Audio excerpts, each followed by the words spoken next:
Добрый день, на часах 12:00 и в эфире телеканала программа «Рабочий полдень». В студии Елена Красильникова, и начну я с подборки новостей, причем новостей театральных. Сегодня в Ижевске начались гастроли нашего Государственного театра оперы и балета. Маленький зритель утром увидел музыкальную сказку «Детектив» в стиле рок-н-рэпка. А через несколько часов уже взрослый зритель оценит оперу «Чио-Чио-сан». На большие гастроли отправилось 87 человек. Дальше по маршруту «Йошкар-Ола». Национальный музыкально-драматический театр республики выступил на международном фестивале в Албании. Показал монодраму «Леди Капулетти» на коми-языке. Причем все, что происходило на сцене, было понятно и без синхронного перевода. А через пару недель, 24 ноября, в Сыктывкаре откроется театр юного зрителя на площадке Академического театра драмы имени Виктора Савина. Первый спектакль ни много ни мало – это «Ромео и Джульетта» – вечный шекспировский сюжет о любви. Конечно, такая подборка новостей не случайна, как не случайно и то, что в нашей студии находится статуэтка Мельпомены. Мельпомена – это муза трагедии, которая стала символом театрального искусства. Изображалась она, как правило, в венке, здесь его нет, и с палицей и трагической маской в руках. Так вот, с 2007 года такую статуэтку начали вручать самым талантливым артистам республики, получившим общественное признание. 10 лет назад была учреждена премия «Зарни Коджуф. Золотая звезда» в память о заслуженном артисте России, народном артисте Коми СССР, писателе, поэте, драматурге, переводчике Степане Ермолине. Он же был первым председателем Союза театральных деятелей Республики Коми. Кстати, с 2007 года и сам республиканский конкурс театрального искусства стал носить имя Степана Ермолина. Среди обладателей общественной премии «Зарни Коджуф» Галина Лыткина, Глафира Сидорова, Леонард Ильчуков, Александр Витошкин, Ольга Сосновская, Галина Микова, Валентина Дорофеева, Виктор Градов, Альфия Каратаева, Владимир Кузьмин, Михаил Лепин. И я хочу представить гостей нашей студии. Это председатель Союза театральных деятелей Республики Елена Александровна Пекарь. И здравствуйте. Человек, которого я, наверное, представлю особо, потому что он режиссер театрального раута. Так в этом году будет называться церемония награждения. Владимир Иванович Юрковский. Владимир Иванович, вы еще возглавляете фонд «Культура и современность». Классика и современность. Классика и современность. Да. Вот так мне хотелось слово «культура», чтобы прозвучало. Это некоммерческий культурный фонд. Добрый день, очень рада видеть вас в нашей студии. Редко мы говорим о театре, но между тем это прекрасно, это здорово, это интересно. И у нас есть уже постоянные зрители, я имею в виду, у наших 5 профессиональных театров. Елена Александровна, как же все начиналось? Как родилась в 2007 году вот эта премия «Зарни Коджуф»? Кто ее создатель и как профессиональное сообщество восприняло появление такой премии? Премия родилась из самого конкурса, который возник в 2003 году по инициативе председателя Союза театральных деятелей Республики Коми, заслуженной артистки России Галины Аркадьевны Миковой. Вот тогда решили проводить такой вот театральный республиканский конкурс, который подводит некие итоги театральной жизни республики, деятельности наших театров. Тогда провелось 2 конкурса. И, собственно говоря, вот 3-й конкурс, он уже получил имя Степана Ивановича Ермолина. Да. В это же самое время, чтобы увековечить память нашего выдающегося театрального деятеля, и возникла эта премия. То есть символично, что и конкурс стал носить имя Степана Ермолина, и появилась вот такая вот премия. Кстати, вот эта статуэтка Мельпомена принадлежит Галине Аркадьевне Миковой. Да, совершенно верно. Которая Сегодня она... и как раз продвигала этот конкурс, правильно? Да, конечно. Во-первых, по ее инициативе возник сам конкурс, как я уже сказала. По ее инициативе также возникла и премия имени Степана Ермолина. Хочу сказать, что вообще имя Степана Ермолина – это знаковая фигура не только для театрального мира нашей республики, но и для нашего отделения, потому что, как вы правильно заметили, он был первым председателем тогда еще коми отделения ВТО, он был первым членом Союза театральных деятелей ВТО, как тогда называлась наша организация, от нашей республики. Вот. И он делал все для того, чтобы начать работу нашей общественной организации здесь, в Республике Коми. Я еще помню, когда о нем писали так, что это мастер перевоплощения, мастер грима. О нем как об артисте. Ну, он был вообще великим, выдающимся человеком. И, знаете, тут как-то все просто совпало. Дело в том, что его сын Владимир Степанович, он ведь все детство провел, можно так сказать, в закулисье. И вот то, что он продолжил вот в этом деле жизнь своего отца, его творчество, это, конечно, замечательно, потому что вот такого опыта, существования такой премии общественного признания, ну, наверное, есть в других регионах, но его немного. Поэтому мы очень гордимся тем, что у нас существует такая премия, которая увековечивает память наших выдающихся театральных деятелей. Владимир Иванович, вот в профессиональных кругах, в культурной жизни республики, насколько значима вот эта премия «Зарни Коджиев» и насколько важен сам конкурс? Какая репутация? Репутация всегда для артиста очень почетно иметь какое-то звание. Тем более, если оно подтверждается какими-то денежными премиями. И еще один момент очень важный, когда тебе вручают не просто диплом, так скажем, да, а вот такой значимый и весомый приз. Ведь эта штука весит, по-моему, килограмма 2 или 3. Кстати говоря, у нас дома тоже она стоит на фортепиано. Мы всегда гостям нашим демонстрируем. Да, моя супруга Ольга Сосновская является лауреатом этой премии.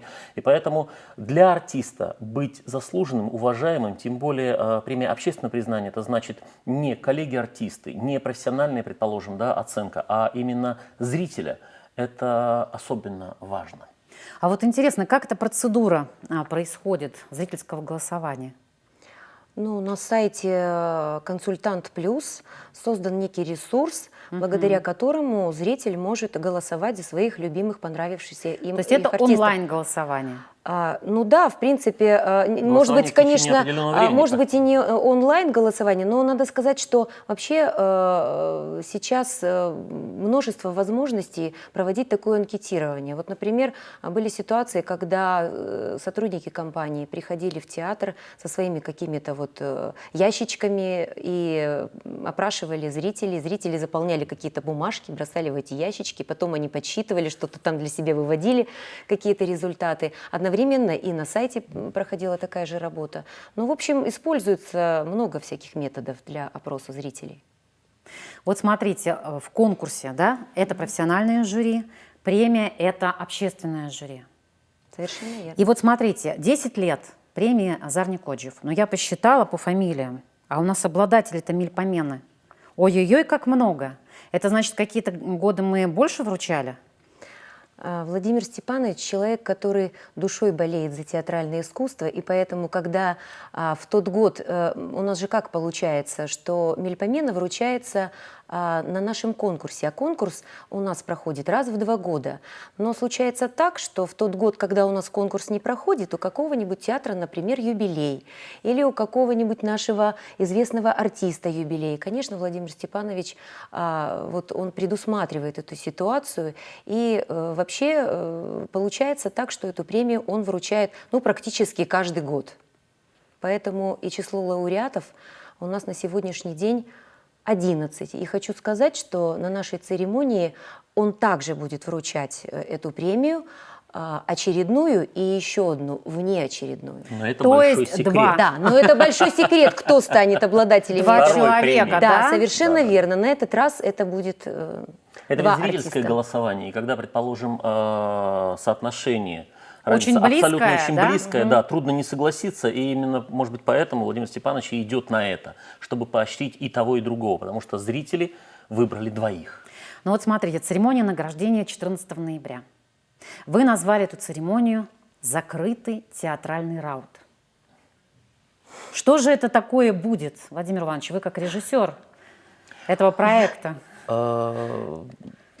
Так скажем, немножко скептически отнесусь к организации мероприятий наподобие «Оскара», которые проходят в больших залах. Я имею в виду про Сыктывкар, да, у нас все-таки небольшой город. Почему? И наших артистов, нет, подождите, и наших артистов мы очень часто видим на улице, встречаем, ходим на их спектакли и так далее, и так далее.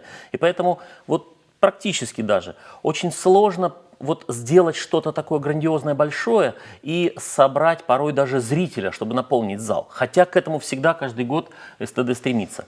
Вот. Но самое-то главное, появилась идея. Ну давайте мы это сделаем не для зрителя, давайте мы это сделаем для артистов, для тех людей, которые работают в театре. Потому что с этой загруженностью и по себе, и по своей супруге, и по многим другим нашим коллегам я знаю, что дом-работа, дом-работа. Почему говорят, театр это второй дом, да, это То семья. есть вы Это хотите даже сделать и такой первый. внутренний раут, Безусловно. без зрителей. Безусловно. Он закрытый, специально мы подчеркнули это слово, да, для того, чтобы было понятно, что здесь собирается театральный бомонд. То есть актеры давно не встречались. Это ведь не только актеры. Туда приглашены Ну, и художники, режиссеры, и режиссеры, монтировщики, да. администраторы, и гримеры. Да. Поэтому, безусловно, вот это как раз будет вот это самое общение, о котором мы хотели бы и заявить. Неформальное общение. Неформальное. Именно поэтому строится само мероприятие из двух частей. Первая часть будет неформальная, для того, чтобы коллеги могли друг друга вновь увидеть не только где-то в театре, но и не только на улице, но и где-то постоять, поговорить, пообщаться, поострить, позлословить, да, всякие такие нюансы есть, да, вот, обсудить кого-то, тем более, что еще одно условие все-таки мы решили с Еленой Александровной в обязательном порядке дресс-код. Вот мы посмотрим. Это То есть, что, смокинги, декольте? Ну, Нет, знаете, мы ограничились как это? бабочками. Алмазы? нет, вы Или знаете, на крайний просто случай у галстуками. женщин всегда есть вечерний туалет, я считаю. Всегда должен быть, да, и есть. А с мужчинами немножко сложнее, поэтому мы позволили прийти, может быть, даже и где-то в красивом джемпере, и, может быть, даже и в джинсах. Но обязательно условие бабочка или галстук. А если это чтобы будет подчеркнуть. театральный костюм, так можно прийти? Ну, конечно, можно, но Евгений Онегин, но это уже не пожалуйста. оригинально. Нет, это не костюмированный бал, не путайте, пожалуйста. Это именно светский такой театральный закрытый раут, в котором мы попробуем, что ли, вынести то, что порой используем только на свадьбе или на каком-нибудь юбилее. Так давайте же вот пообщаемся. Тем более, что еще один момент. В театрах очень много молодых людей. Значит, и на драме, и в драме, и в Воркутинской, и в опере. А приедет и Воркута? Безусловно, все приглашены. Все. У нас же 5 театров. 5 театров, У нас да. 2 театра кукол и театр драмы в Воркуте находятся, поэтому приглашены все. Кто найдет возможность, ну мы пока сейчас не будем открывать вот этих моментов, да, но тем не менее. Поэтому мы очень надеемся, чтобы вот это было в первую очередь интересно для творческих людей. Поэтому маленькие такие секреты, о которых мы не будем говорить, озвучивать, да, они будут вот в этой первой части. А вторая часть уже будет сама церемония. Все будет проходить в Доме дружбы на улице Ленина, в нашем новом здании. Специально взяли нейтральную площадку, чтобы все чувствовали себя все-таки подчеркнуто гостями. Знаю, что вот у вас лежат на столе, вот вижу листочки, и знаю, что там есть некие правила, как себя вести в театре. Да, Вот процитируйте, пожалуйста, это правило 19 века? Я специально, да, вот принес вот выдержки, нашел в интернете свод правил поведения в театре в 19 веке. А вот озвучьте Дело в том, что-нибудь. что меня учили очень классические педагоги, Михаил Борисович Мордвинов, отец которого, кстати Да, говоря, открывал да. когда-то театр в Воркуте. И поэтому вот правила поведения в театре мне знакомы, как может быть, никому. И мне порой обидно, что зрителя никто не воспитывает. Порой даже артиста за кулисами никто не воспитывает, как себя вести. Ну, то есть там в обуви на сцену нельзя, да, нельзя проходить вообще через сцену, потому что сцена – это святое место, обязательно нужно обходить. Ну, я уж не говорю о верхней одежде. Но вот такие нюансы существуют. И здесь я в свое время когда-то предлагал в театрах вот повесить такое правило поведения в театре. Безусловно, в современном. Но насколько интересно сочетается то, что было раньше и сегодня. Вот послушайте.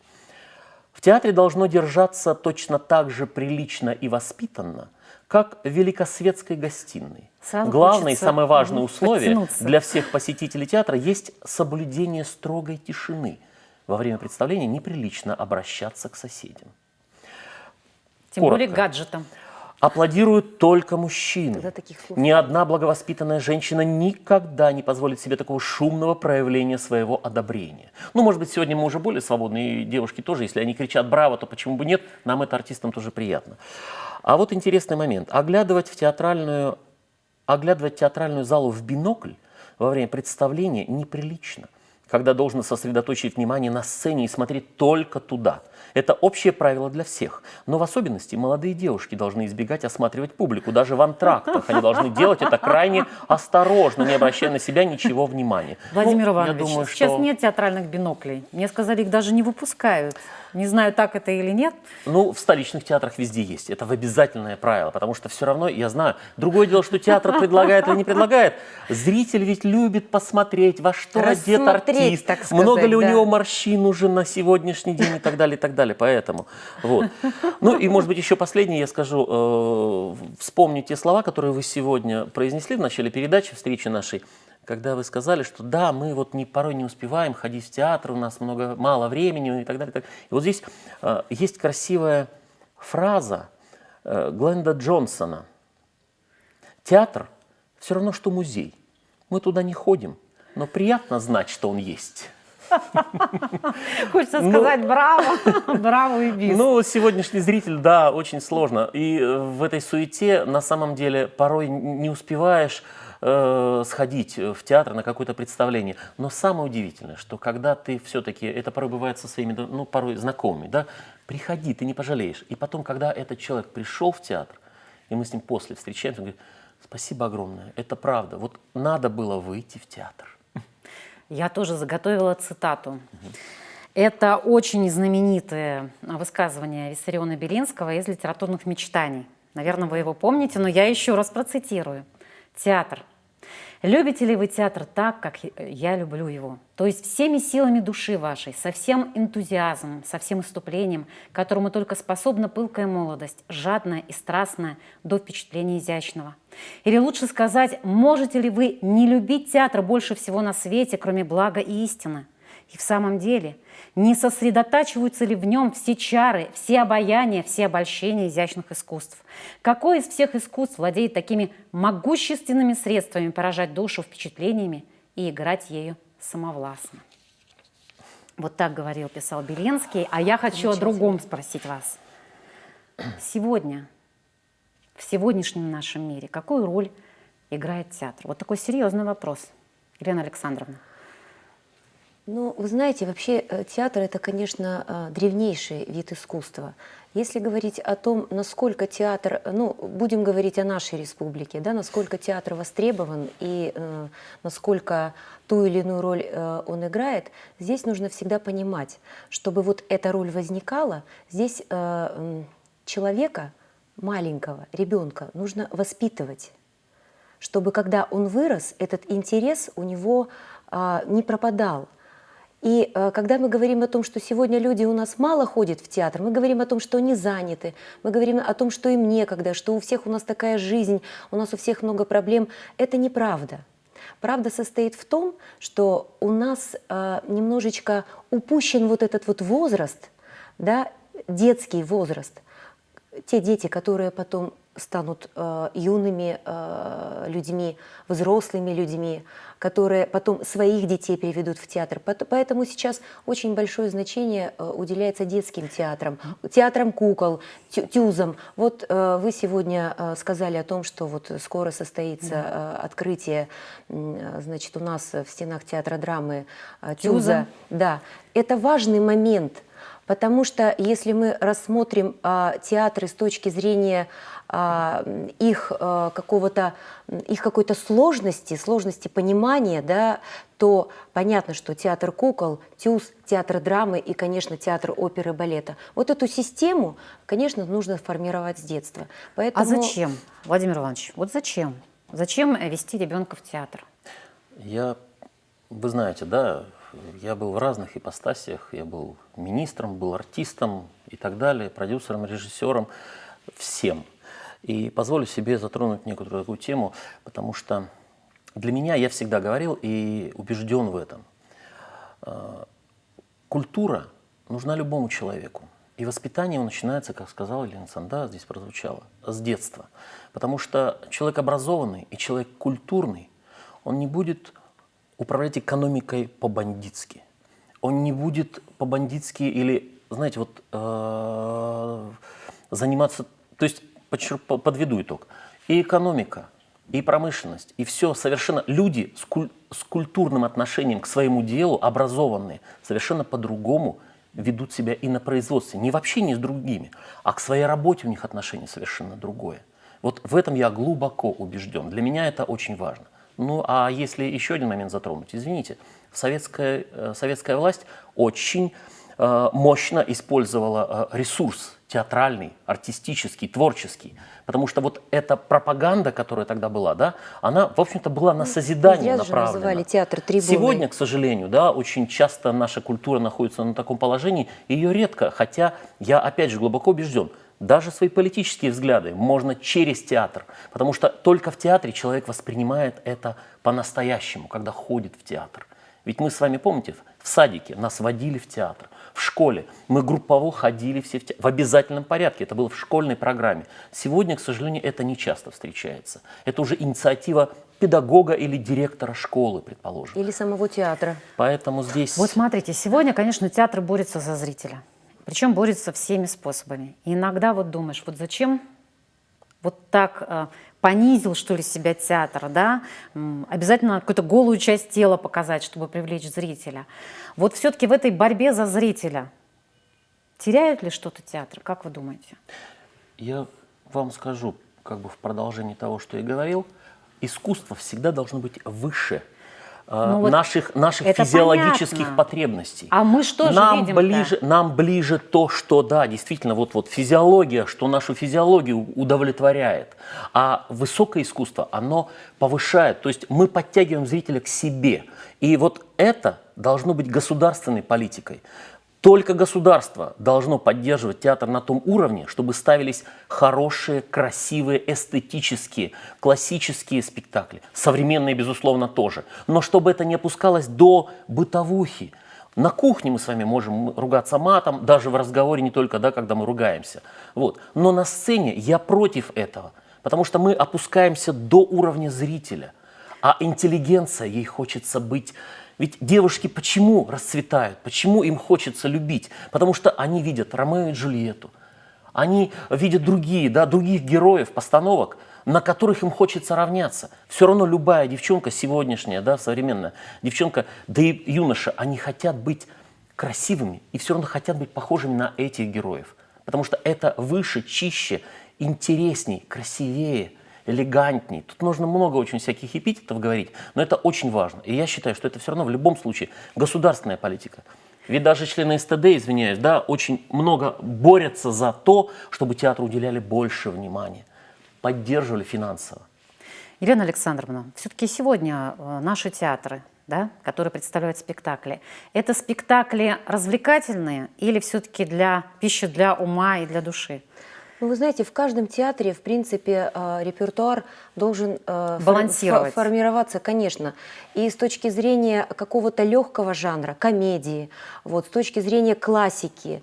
То есть, я не знаю, мне кажется, что, вы понимаете, если вот у театр перейдет на одни драмы или на одни комедии, да, вот эти вот перекосы, они, конечно же, как сказать, ну... может быть, какую-то целевую аудиторию притянут, другую от себя отобьют. Поэтому сейчас важно понимать, во-первых, для кого ты работаешь, да, с кем ты работаешь, какая у тебя труппа, на что она, так сказать, способна. И, честно говоря, меня радует, что в большинстве своем наши театры как бы стараются все равно высокую планку держать. Потому что, вы знаете, перейти на какой-то вот такой низкопробный уровень достаточно легко, а выйти на высокий уровень постановочный, это вот уже не у всех получается. Поэтому, конечно, сейчас такое время, когда, может быть, государственное финансирование театров, оно проходит, так сказать, по минимуму. Но зато сейчас есть система грантов, проекты есть, большие гастроли. Субсидии. Да? Театры у нас очень активно пользуются вот этими всеми возможностями. И смотрите, что происходит. Вот как ни странно, сегодня у нас театры больше выезжают на гастроли, больше ставят постановок. И к нам приезжают театры. Понимаете, сейчас вообще, вот, казалось бы, в таких сложных финансово-экономических условиях оказались театры, а жизнь театральная кипит и бурлит. Вот такой парадокс. Не могу не спросить об экспериментах в театре. Сегодня все мы стараемся экспериментировать. И любой классический спектакль, если вот мы посмотрим последние, приглашаются режиссеры, экспериментаторы. И часто мне зрители задают вопрос, ну когда же мы увидим классическую постановку классической пьесы? Почему, говорит, это так скучно людям, которые служат театру? Вот как бы вы на этот вопрос ответили? В основном на эксперименты идут молодые режиссеры, я бы так сказал. Потому что они видят современный мир другими глазами. И взяв классическое произведение, они хотят его перенести. Слава богу, что авторы и композиторы, да, написали так, что классика, она незыблема в любые времена. И поэтому адаптировать под современность всегда можно. Поэтому здесь вот и тот, и другой вариант всегда интересен. Самое главное, вот еще раз, не опускаться, да, до какой-то вот низменности бытовых и так далее. Хотя отражать это тоже нужно, да, нашу жизнь. Вот. Даже Дмитрий Бергман, знаменитый оперный режиссер московский, он первый свой студенческий спектакль, дипломный, поставил в Сыктывкаре. Это был «Золотой цыпленок», представляете? И он до сих пор этот спектакль идет. Мы с ним потом знакомы были по ГИТИСу, параллельно учились, он на год старше меня был, Исаакян Георгий, который сегодня возглавляет театр САЦ. И, знаете, вот несколько лет назад он всегда отличался вот оригинальностью, необычностью, да, ставил вот эти современные такие постановки. А у меня взгляд немножко такой, может быть, более статичный, да, так скажем, и я не всегда это все воспринимал. И тут, ну, безусловно, талантливейший режиссер. И тут я недавно услышал его интервью, где он сказал, вы знаете, да, в свое время мне хотелось экспериментировать, но с годами я пришел к выводу, что классика – это намного сложнее и интереснее. Вот об этом-то мы и хотим сказать, да, что классика гораздо сложнее. Вы знаете, я в прошлом году имела такую возможность попасть в театр Женовача и посмотрела классику 3 года Чехова. Я была, честно говоря, в таком, так сказать, приятном шоке от того, что минимум внешних эффектов, минимум каких-то звуковых эффектов, речь четкая, внятная, понятная, многофункциональные декорации, которые на протяжении всего спектакля играют разную тематическую роль. Понимаете? И смысл, самое главное смысл. Актерская игра блистательная, конечно, молодые актеры. Вот. Поэтому, вы знаете, у кого-то, наверное, получается это с помощью каких-то других средств, да, технологических. Сейчас очень модно пластику вводить в разные спектакли. Вот этот вот полутанец, полудвижение, да, вот это стало очень модным, и практически во многих спектаклях это можно увидеть и у нас в Сыктывкаре. Вот. Но, вы понимаете, это все зависит вообще от того, оправдано ли это и насколько это оправдано. Насколько это гармонично, да. Насколько это гармонично сочетается вообще со всеми остальными элементами театральной постановки. Поэтому вот как-то так. Далеко мы с вами ушли от премии театральной и о конкурсе, но зато мы поговорили о театре. Я приношу большое-большое спасибо вам. Огромное спасибо за участие в нашей программе, Елена Александровна, Владимир Иванович. Очень приятно с вами общаться. Приходите к нам еще, приносите статуэтки мельпомены. Честно скажу, 3 килограмма не весит, но 1,5 весит точно. В театре дорогого стоят паузы, а в телевизионном эфире реклама. Сейчас настало ее время, а я говорю спасибо нашим гостям за увлекательную беседу о театре, а в студии жду тех, кто тоже получил общественное признание.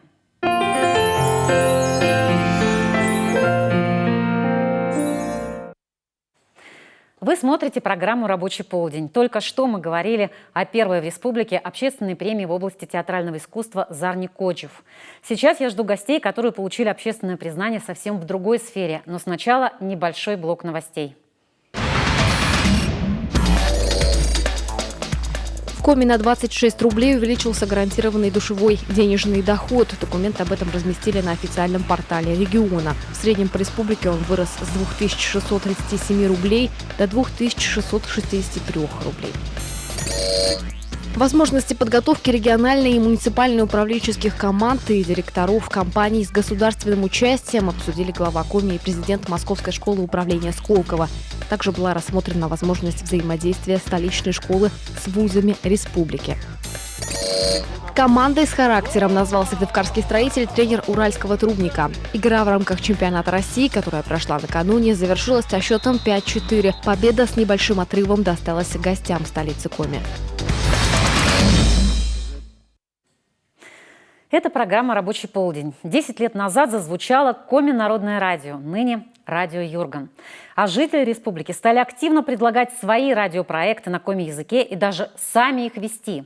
У нас в студии директор национального радиовещания нашего телеканала Илья Зубов и человек, который предложил свою программу и получил очень высокую оценку на престижном журналистском конкурсе СМИ Северо-Запада «Сезам-2017» Алена Ладыгина. Илья, Алена, добрый день. Здравствуйте, Елена. Очень интересно, Алена, как же вы попали на Юрган со своим проектом? От первого. Вы не профессиональный вид журналист, вы пиарщик. Да, все верно. Как вот вы предложили свой проект, и как Илья сказал, да, одобряю. Как это было? Много лет назад, ну, наверное, 10 лет назад это уже, да, стал вопрос о том, через какие каналы связи нам проводить противопожарную пропаганду, пропаганду безопасности жизнедеятельности. Наверное, надо сказать, кто вы по профессии. Да, я являюсь специалистом отдела пропаганды и связи с общественностью. ГОЧС, соответственно. Управление противопожарной службы гражданской защиты. Вот. И встал вопрос, как мы будем рассказывать населению о мерах пожарной безопасности, поскольку были выбраны русские каналы, они как вещают до сих пор, так и мы продолжаем с ними работать. Но поскольку мы двуязычная республика, была и возможность у нас показать свои знания, рассказать людям о безопасности на коми-языке. Алена, а не пугало, вот не говорили вы себя, насколько я знаю хорошо литературный коми-язык? Был такой момент? Нет. Или все-таки вы были уверены в себе? Нет, такого не было, поскольку я заканчивала финно-угорский факультет, я с малолетства знаю коми-язык, мы с ясельного возраста дома говорим на коми-языке, мои дети говорят на коми-языке, мы с ними общаемся дома на коми-языке, поэтому этого вопроса вообще не стояло. Итак, вы пришли с проектом, Илья. Вы посмотрели, сказали здорово, или как это было? Это нормальная практика, просто в данном случае практика настолько успешная, что она была отмечена на уровне Северо-Запада. Мы работаем в таком направлении, в этих направлениях со всеми службами и ведомствами. То есть в данном случае это прецедент очень просто приятный, который при том, что настолько приятный, что мы узнали о том, что радио Юрган что-то выиграл, только по публикациям СМИ. Да, и меня спросили, а мы разве что-то отправляли? И потом выяснилось, что Елена настолько инициативна, что помимо того, что она предложила свой проект, его успешно ведет, она еще и отправляет его на всяческие конкурсы.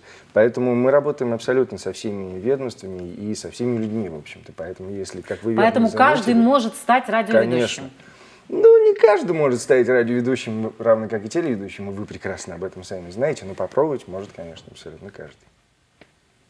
Алена, что интересней, пиар или журналистика? Я думаю, наверное, одно без другого невозможно, потому что, чтобы красиво, грамотно пропиарить, нужно сначала грамотно, красиво написать, чтобы все это красиво сказать, чтобы это принял народ, население услышало, восприняла. Вижу, что настрой у вас такой боевой, все-таки вы на победу, да, нацеливаетесь. Например, там года через 2 вы все-таки будете победителем Сезама. Вы знаете, я думаю, что, наверное, любой специалист, неважно в какой сфере он работает, он, наверное, стремится к каким-то высотам, наверное, хочет заработать грамоты, награды, благодарности и прочее. И вот этот диплом журналистского конкурса «Сезам-2017» — это одно из таких вот престижных наград, о котором, наверное, мечтает любой журналист. А что это за такая синяя коробочка? Это очень мне тоже интересно. Мы же не будем красоту рушить сейчас. Наверное, нет. Пусть это останется небольшой интригой. Да, мы в группе ВКонтакте «Радио Юрган» напишем, что да, там пусть Но это приз именно радио Юрган, да? Нет. Нет? Говорите, да. Сейчас Лена это скажет. наш подарок нашему любимому, родному, уже ставшему за 10 лет родному радиоканалу Юрган, поскольку 10 лет, наверное, без подарков нельзя. Вообще никак. Так приятно. Поэтому это подарок нашим и такой символический поздравительный адрес тоже на коми-языке, поскольку, Коми радио, значит, принимайте поздравления на Коми. Ну, кто не знает, тот тому переведут. Да, тоже, наверное, в группе и Спасибо. переведем. Как минимум сфотографируем. Спасибо большое. Илья, а вот за 10 лет какой Мне есть не главный верится. результат? Главный результат был и остается. Это то, что мы в рамках, разумеется, законодательства о СМИ можем позволить себе все, что хотим. Потому что мы единственная радиостанция в Республике Коми, которая целиком формирует свой эфир. То есть нам никто не может сказать, это не формат, такие программы не делайте, как это происходит на всех FM-радиостанциях со стороны Москвы. То есть из головного офиса. Наш головной офис здесь, мы здесь дома, и мы делаем все, что нужно для того, чтобы хранить и популяризировать коми язык и культуру. А как бы вы сказали, вот нишу, какую вы занимаете нишу среди радиостанций? Она абсолютно уникальная. Мы не можем быть в одних рейтингах ни с Европа Плюс, ни с Русским радио, ни с Хит ФМ, потому что принцип распространения сигнала абсолютно другой. И если другие радиостанции, скажем так, люди могут слушать случайно, то есть переключая, То у вас свой зритель. у нас абсолютно свой слушатель, который хочет слышать именно нас. А есть какие-то активные вот радиослушатели, которые вам звонят, предлагают, какие-то рецензии даже свои выдают? Костяк их сформировался уже давным-давно, но нужно отметить, что самые активные, вот даже если смотреть посещаемость и статистику по IP-адресам, это люди, которые уехали из республики, из нашего даже государства целиком, но, видимо, очень-очень сильно скучают. И вот активность эта появляется как раз в массе основной из-за рубежа. То есть там Норвегия, Финляндия, Венгрия. Не обязательно финно-угорские страны, но вот люди уезжают, становятся куда более активными почему-то. Вот смотрите, до вас у меня были гости, которые служат театру. И я знаю, что радио Юрган очень сотрудничает с разными театральными коллективами. Все верно. У нас идет проект в данный момент «Лови КФ». Эти проекты были всегда, но теперь он называется «СТЭК». Совместно с Финно-Угорской библиотекой мы это делаем. И там мы записываем и транслируем в эфире как раз постановки как известных коми-авторов, так и новичков. То есть эта практика обязательная, равно как и с музыкой у нас то же самое. Музыкальная студия «Радио Юрган» до сих пор работает и будет работать, я уверен. И абсолютно любой человек, который делает что-либо на коми, может заявиться, и мы окажем всю необходимую поддержку в плане записи и трансляции. Алена, Илья, спасибо вам огромное за участие в нашей программе. Спасибо вам.